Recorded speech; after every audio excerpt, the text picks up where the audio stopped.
Welcome in. We are so thrilled you're joining us for today's deep dive.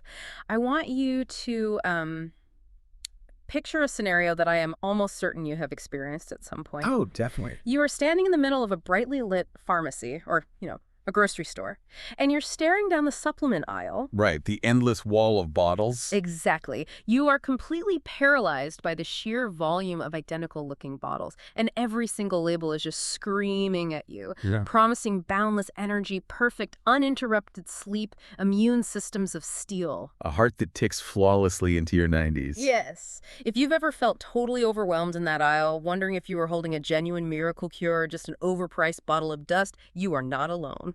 It is a genuinely overwhelming experience. And frankly, the industry is, it's often designed to be somewhat impenetrable to the average person standing there with a shopping cart. Today, our mission is to cut straight through that marketing noise.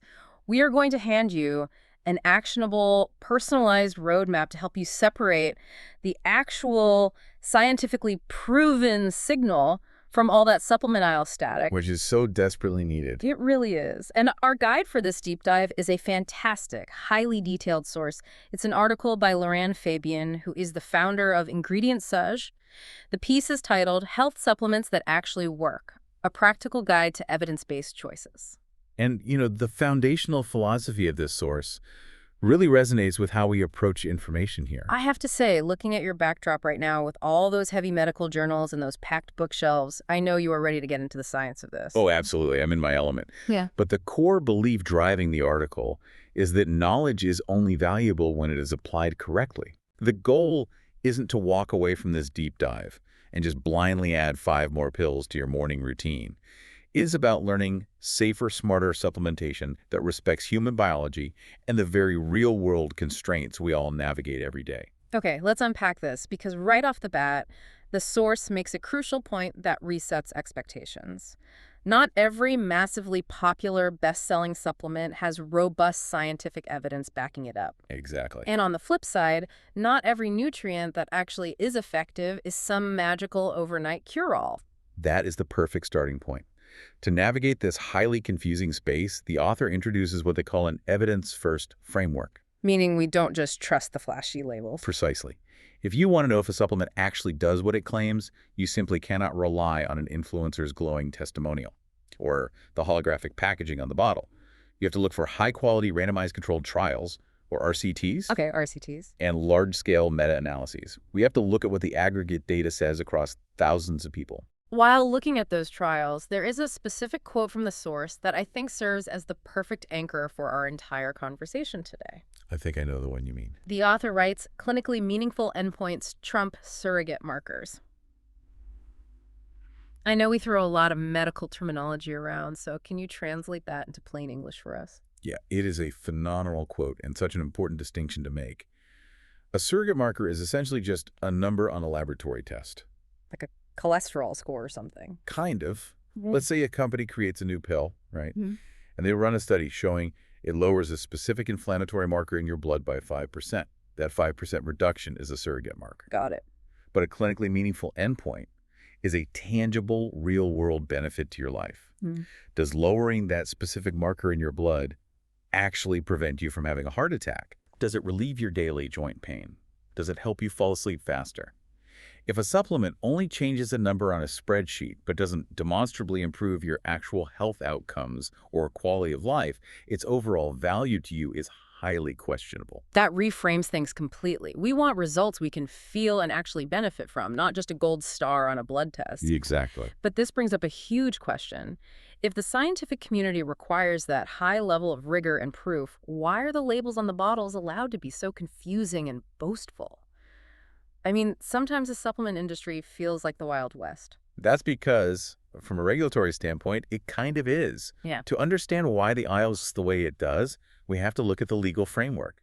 In the United States, dietary supplements are governed by a law from 1994 called DSHEA. DSHEA. Yes, that stands for the Dietary Supplement Health and Education Act. I've heard of DSHEA, and my understanding is that it sets a vastly different, much looser standard than what we see in the pharmaceutical world, or even in regulatory agencies in Europe or Canada. If we connect this to the bigger picture, it changes the entire dynamic of the marketplace.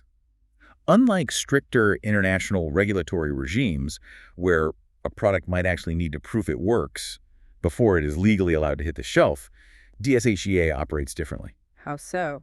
It does not require pre-market approval for health claims.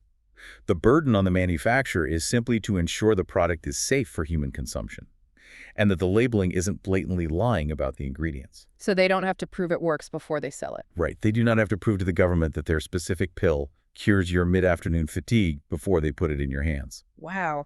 So essentially, we are shifting the burden of trust and proof from the FDA directly onto the person pushing the shopping cart. You are the one who has to do the detective work to figure out if it works. That is exactly the reality of it. So as a consumer, how do you actually verify that what is written on the back of the label is what's inside the capsule?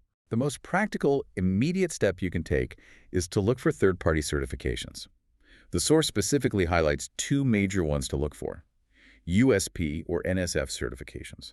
USP or NSF? When you see those specific seals on a bottle, it means an independent organization has come in and verified the quality of the raw ingredients. They have confirmed that the exact dosages listed on the label are actually present in the product. Which is huge. And they ensure the manufacturer adheres to strict good manufacturing practices, or GMP. Without those third-party seals, it's very difficult to guarantee you aren't just buying expensive, loosely packed placebo dust. That is a fantastic tool to keep in your back pocket next time you're at the store. Look for USP or NSF. Now, I want to transition away from the bottle itself and talk about the body that's taking it. A very important shift. Because arguably one of the biggest myths peddled by the wellness industry is this idea of a one-size-fits-all magic bullet. The idea that everyone should be taking the exact same daily stack of pills. It's a very pervasive myth, heavily driven by marketing. But human bodies are not a monolith. Your nutritional needs are heavily dictated by your specific genetics, your lifestyle, and your current health status. I'm looking at my notes here about dietary patterns, which the source emphasizes.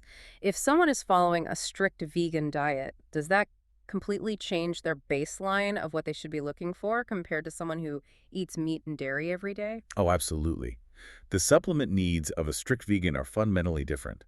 Because they exclude animal products, a vegan is highly likely to need targeted supplementation for vitamin B12, iron, and omega-3s just to maintain healthy baselines. Right, because those are mostly found in animal products. Exactly. An omnivore might be getting plenty of those nutrients through their regular meals, but they might be lacking in entirely different areas depending on their specific food choices. So what does this all mean? How should the person listening to this right now actually apply this highly personalized approach to their own morning routine? The strongest piece of advice from the source is to stop guessing and start testing. Stop guessing, start testing. The industry encourages universal high-dose supplementation for healthy people. We need to move away from that entirely. Instead, the focus should be on working with a healthcare provider, getting blood work done, and treating actual documented deficiencies. Because popping a massive dose of a vitamin your body already has plenty of isn't just flushing money down the drain. It could potentially throw other physiological systems out of balance, right? Precisely. You have to treat your body contextually. You must consider factors like your age and your current life stage. Are you pregnant or trying to conceive? Right. Are you an elite athlete in the middle of heavy training? Those scenarios shift your risk-benefit profile entirely.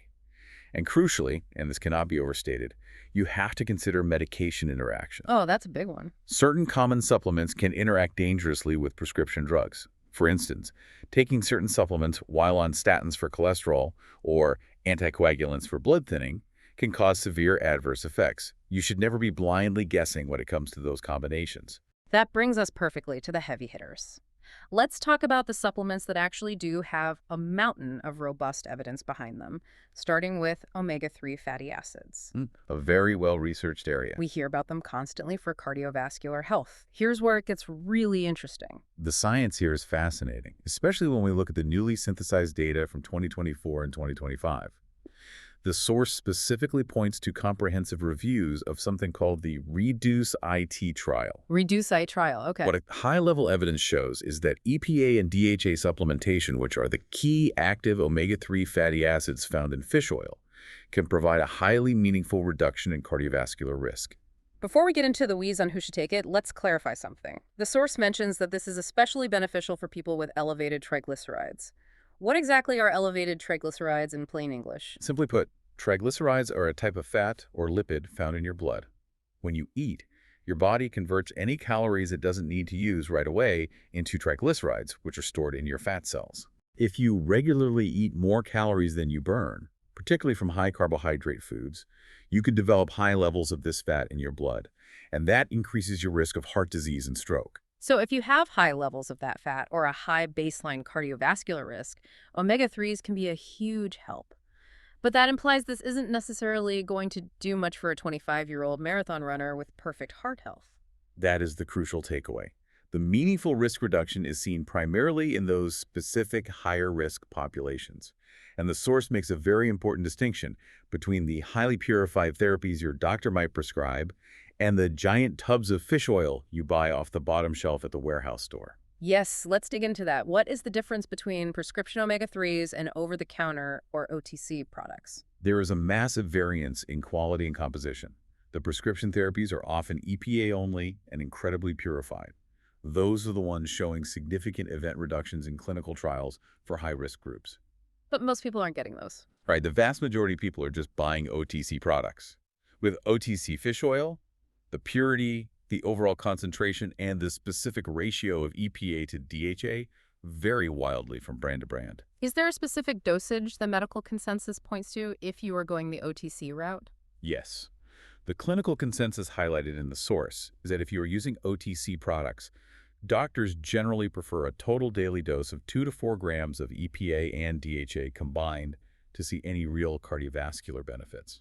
And I imagine you have to read the back of the label very carefully to make sure you're actually getting 2 to 4 grams of the active EPA and DHA, not just 4 grams of generic fish oil liquid, which might only contain a tiny fraction of the active ingredients. Exactly. You have to do the math on the back of the bottle. And the source notes some serious risks to watch out for as well. You have to be highly vigilant about the risk of oxidized fish oil. Oxidized, like it goes bad. Yes, fish oil can go rancid quite easily. Consuming oxidized oil can induce oxidative stress in the body, which does more harm than good. Nobody wants that. Furthermore, if you are opting for those tasty omega-3 gummies, you really need to monitor the sugar levels. They can be surprisingly high and negate some of the health benefits. And, as we touched on earlier, there are potential bleeding risks if you are taking high doses of omega-3s while simultaneously taking anticoagulant medications. Let's pivot slightly to the other massive heavy hitter in the supplement world. The so-called sunshine vitamin, vitamin D. Everyone seems to be taking it, especially in the winter. It is arguably one of the most discussed and most frequently purchased nutrients on the planet right now. But the source provides a very sobering check on the hype. How so? The strongest, most undeniable benefit of vitamin D is only seen when you are correcting a documented deficiency, or if you are at a very high risk of bone insufficiency. So the common practice of taking massive doses of vitamin D every single day just because you live in a cloudy city like Seattle or London isn't the guaranteed slam dunk for your immune system that people assume it is. The clinical evidence shows that universal, high-dose supplementation in the general, well-nourished population without a proven deficiency yields highly inconsistent benefits. Some studies show a slight bump in immune function, others show absolutely nothing. It all comes back to the core philosophy of testing. And the source is great because it gives us the exact metrics to ask our doctors for. If you go in for a blood test, the evidence supports measuring your 25 OHD levels. Yes, 25-hydroxyvitamin D. A deficiency is commonly defined in the medical community as having levels below roughly 20 nanograms per milliliter, which translates to about 50 nanomoles per liter, depending on the measurement system your lab happens to use. If your lab results come back and you are below that threshold, then targeted, high-quality supplementation makes complete sense. But there is a very real safety warning attached here. What's the risk? Vitamin D is a fat-soluble vitamin. That means your body stores the excess. Excessive intake can lead to hypercalcemia, which is essentially having way too much calcium in your blood. That sounds like a recipe for kidney stones or heart rhythm issues. It absolutely can be. It's especially dangerous for individuals taking certain blood pressure medications that affect calcium metabolism, or people with granulomatous diseases. Wait, granulomatous diseases? What Right. does that mean in plain English? Fair question. Those are conditions like sarcoidosis, for example, where your immune system forms little clusters of inflammatory cells called granulomas. Okay. These clusters can actually overproduce active vitamin D on their own. So if you add high-dose supplements on top of that condition, you are pouring fuel on a fire and spiking your calcium levels dangerously high. That sounds incredibly risky. The practical takeaway here is that if you start a vitamin D regimen to correct a deficiency, you shouldn't just blindly take it for the rest of your life. You need to recheck your blood levels 8 to 12 weeks after starting to ensure you've hit an adequate level without pushing yourself into toxic territory. Testing, not guessing. It's a great rule to live by. All right, let's move into the category of sleep, stomach, and what the source calls the mixed evidence pile. This is a broad category. What if I'm not trying to fix a lab number, but I'm actively uncomfortable, I can't sleep, or I'm getting terrible muscle cramps? Magnesium is almost always the go-to recommendation on the internet. It is a very common recommendation. Yeah. And it can be highly effective, but with the same caveat we've been hammering home. It helps primarily in individuals who actually have a definite magnesium deficiency, which is fairly common due to modern diets. I have to tell you, I was at the pharmacy the other day staring at the supplement wall. There must have been 40 different types of magnesium.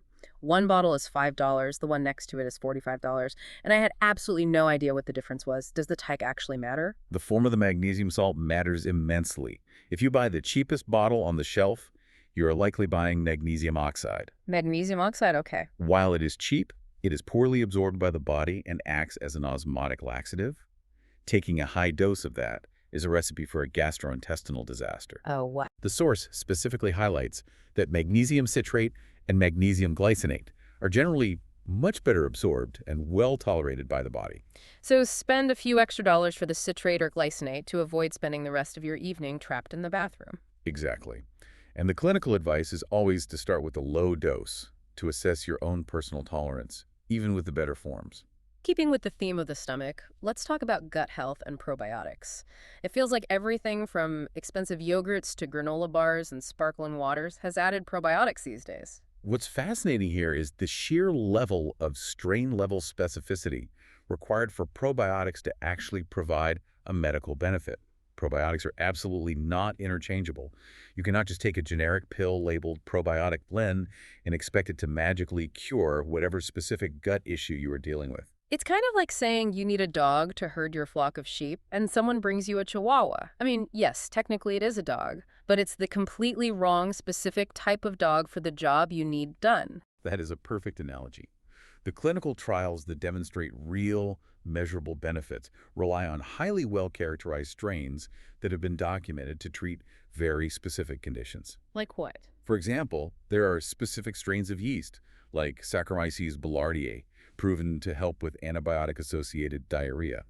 But you would need entirely different specific bacterial strains if you were trying to manage certain presentations of irritable bowel syndrome. So when someone is holding a bottle of probiotics, what exactly should they be checking for on the back?